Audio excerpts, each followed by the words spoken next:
This is a relatively quick outside tour of the Soo Line display in Ladysmith.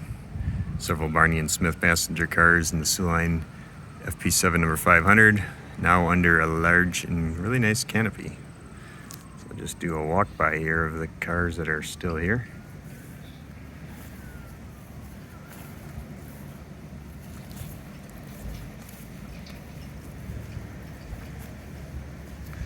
Some of you might remember that this train was actually tipped over several years ago by a tornado.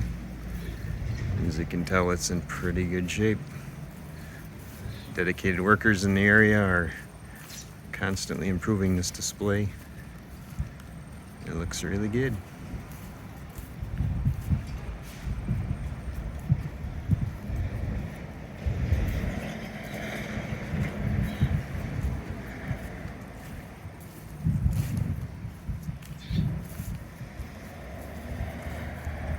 Pan over to the visitor center.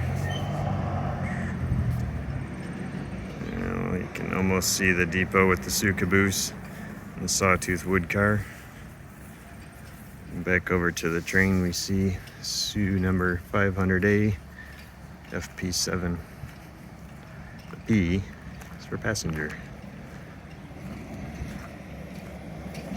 And it's under a little bit of work, a little bit of paint on the nose, primer, and I'm assuming in a couple of years it'll look good as new again.